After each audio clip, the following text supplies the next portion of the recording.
Hi అండి, అందరికీ నమస్కారము. ఈరోజు కరెంట్ అఫైర్స్ ఏంటి అంటే, ల్యాప్టాప్ కంప్యూటర్లను తయారు చేసే కేంద్రాన్ని ఏర్పాటు చేసేందుకు కర్ణాటక ప్రభుత్వం ఈ కంపెనీతో ఒప్పందంపై సంతకం చేయడం జరిగింది. ల్యాప్టాప్ కంప్యూటర్లను తయారు చేసే కేంద్రాన్ని ఏర్పాటు చేయడానికి కర్ణాటక ప్రభుత్వం ఏ కంపెనీతో ఒప్పందంపై సంతకం చేయడం జరిగింది అంటే, విస్ట్రాన్ కంపెనీతో ఒప్పందం చేయడం జరిగింది. నెక్స్ట్ వన్, పశ్చిమ అంటార్కిటికా మంచు ఫలకాలలో ఒక భాగంగా ఉన్నటువంటి ప్రపంచంలోని అత్యంత వెడల్పాటి హిమనీనదం పేరేమిటి? పశ్చిమ అంటార్కిటికా మంచు ఫలకాలలో ఒక భాగంగా ఉన్నటువంటి ప్రపంచంలోనే అత్యంత వెడల్పాటి హిమనీనదం పేరేమిటి అంటే థ్వైట్స్. నెక్స్ట్ వన్ వచ్చేసి, ఇటీవల ఎలన్ మస్క్ టెస్లా కంపెనీ ప్రధాన కార్యాలయాన్ని డెలావేర్ రాష్ట్రం నుంచి ఏ రాష్ట్రానికి మార్చనున్నారు? ఇటీవల ఎలన్ మస్క్ టెస్లా కంపెనీ ప్రధాన కార్యాలయాన్ని డెలావేర్ రాష్ట్రం నుంచి ఏ రాష్ట్రానికి మార్చనున్నారు అంటే టెక్సాస్ రాష్ట్రానికి మారవడం జరుగుతుంది. నెక్స్ట్ వన్ వచ్చేసి, 2024 జనవరి ఆస్ట్రేలియన్ ఓపెన్ టెన్నిస్ మహిళా సింగిల్స్ విభాగంలో ఏ దేశానికి చెందినటువంటి క్రీడాకారిణి టైటిల్ గెలుచుకుంది? 2024 జనవరి ఆస్ట్రేలియన్ ఓపెన్ టెన్నిస్ మహిళా సింగిల్స్ విభాగంలో ఏ దేశానికి చెందినటువంటి క్రీడాకారిణి టైటిల్ గెలుచుకోవడం జరిగింది అంటే బెలారస్ దేశానికి చెందిన క్రీడాకారిణి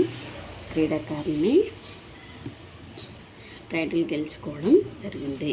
నెక్స్ట్ వన్ వచ్చేసి, ఏ రకం వివాహాలపై విధించిన నిషేధాన్ని 2024 జనవరి 22వ తేదీన ఢిల్లీ హైకోర్టు బలపరిచింది? ఏ రకం వివాహాలపై విధించిన నిషేధాన్ని 2024 జనవరి 22న ఢిల్లీ హైకోర్టు బలపరిచింది అంటే సపిండ వివాహాలని బలపరచడం జరిగింది. నెక్స్ట్ వన్ వచ్చేసి, టాటా మోటార్స్ మహీంద్రా కంపెనీలను తమ దేశంలో కర్మాగారాలను నిర్మించాలని ఆహ్వానించిన దేశం ఏది? టాటా మోటార్స్ అండ్ మహీంద్రా కంపెనీలను మా దేశంలో కర్మాగారాలను నిర్మించాలని ఆహ్వానించినటువంటి దేశం ఏది అంటే టాటా మోటార్స్ని మహీంద్రా కంపెనీలని ఆహ్వానించిన దేశం ఏది అంటే థాయిలాండ్ దేశం. నెక్స్ట్ వన్ వచ్చేసి, ప్రపంచవ్యాప్తంగా ఐక్యరాజ్యసమితి అంతర్జాతీయ అటవీ దినోత్సవాన్ని నిర్వహించడం జరిగింది. అయితే ఆ దినోత్సవం యొక్క థీమ్ ఏమిటి? ప్రపంచవ్యాప్తంగా ఐక్యరాజ్యసమితి అంతర్జాతీయ అటవీ దినోత్సవాన్ని నిర్వహించారు. అయితే ఆ దినోత్సవం యొక్క థీమ్ ఏమిటి? అటవీ దినోత్సవాన్ని నిర్వహించడం జరిగింది. ఆ దినోత్సవం థీమ్ ఏంటంటే forest and innovation, new solutions for a better world. Forest and innovation, new solutions for a better world అటవీ దినోత్సవం యొక్క థీమ్. నెక్స్ట్ వన్ వచ్చేసి, ఇండియన్ స్టీల్ అసోసియేషన్ అధ్యక్షుడిగా 2024 మార్చిలో పదవి బాధ్యతలను స్వీకరించిన వ్యక్తి ఎవరు?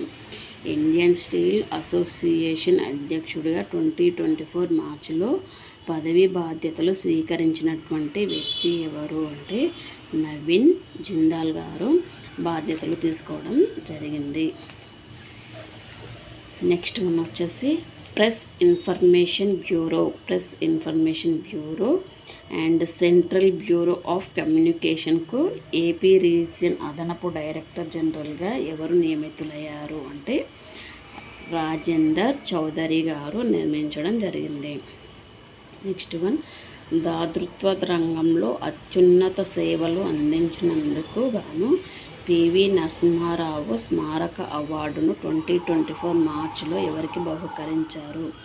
దాతృత్వ రంగంలో అత్యున్నత సేవలు అందించినందుకు గాను పివి నరసింహారావు గారి స్మారక అవార్డును ఎవరికి బహుకరించారు అంటే రతన్ నావల్ టాటా గారికి బహుకరించడం జరిగింది.